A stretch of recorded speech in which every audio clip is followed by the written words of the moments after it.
Sekarang mendengarkan suara dari masyarakat, pemirsa Metro TV, Bang Don, dan pemirsa saat ini kita sudah terhubung dengan pemirsa Metro TV di Bekasi, Jawa Barat, ada Pak Ondo Silitonga. Pak Ondo, selamat pagi. Selamat pagi Bung Leo, selamat pagi Bung Don Bosco. Selamat pagi Pak Ondo. Silakan Pak, pendapat Anda Pak. Iya, pertama-tama saya mengucapkan happy anniversary 53 Media Indonesia ya. Terima kasih Pak. Awal-awal dibentuk tim Jaksa 30-an, saya mengatakan di Metro ini bahwa yang penting itu bukan kuantitasnya, tapi kualitasnya. Faktanya sekarang, gestur yang membaca tuntutan, gemetar dan suaranya tersendu-sendu, ada yang menghapus mata, ada yang memegang kepala. Sepertinya gestur mereka meyakinkan saya, mereka berbeda atau kalah suara dari jaksa-jaksa yang lain. Atau memang ada tekanan dari atas, big question ya. Jampido melarang masyarakat agar jangan beropini. Loh aneh ini. Kita itu bebas berpendapat dilindungi oleh undang-undang. Karena kemudian dia bilang jangan mempengaruhi hakim. Loh hakim itu yang mulia kok. Jampido itu meragukan hakim bisa terpengaruh. Beliau juga mengatakan Richard itu bukan yang utama. Richard itu adalah pelaku yang utama.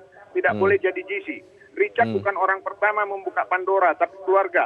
Loh saya bingung. Yang tahu sesungguhnya itu Richard, keluarga itu hanya curiga. Sehingga jadi dicurigain gitu loh. Kemudian dikatakan Richard telah dipertimbangkan hukumannya sebagai GC sehingga dibawa Sambo. Tadi di atas dikatakan tidak bisa jadi GC, tapi dipertimbangkan. Lucu kan?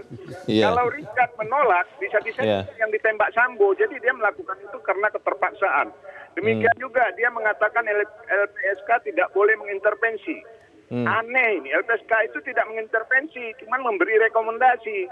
Kalau begini, no one be a justice collaborator. Kaji ulang itu, undang-undang perihal LPSK, beri hak yang jelas agar tidak disepelekan. Saya tidak minta Richard dibebaskan, tapi asal-usulnya semua ini dari PC, pelecehan, pemerkosaan, dan lain-lain tanpa bukti visum. Dihukum 8 tahun. Ada apa ini? Atau ada apa-apanya? Demikian, terima kasih.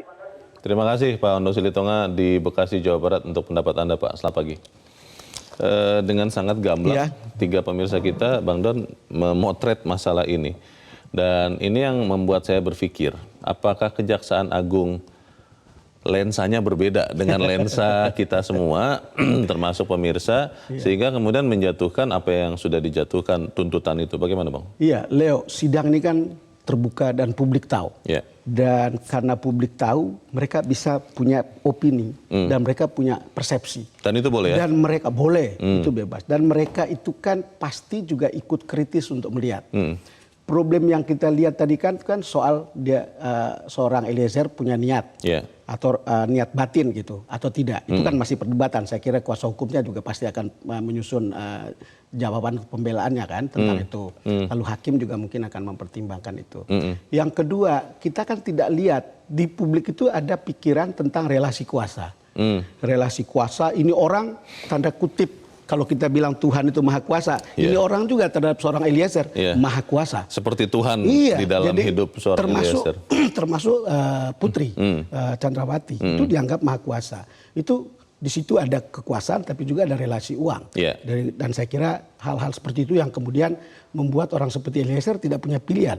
Ada yang bisa menolak. Sekali lagi tadi kita bilang, kalau Eliezer tahu bahwa Sambo tidak memegang senjata, saya yakin kemungkinan untuk dia tembak itu tidak akan jalan. Atau orang seperti Joshua itu pasti berbalik untuk mengatakan tidak atau melawan gitu. Tapi karena ini di bawah ancaman, sekarang tinggal tafsir itu kan.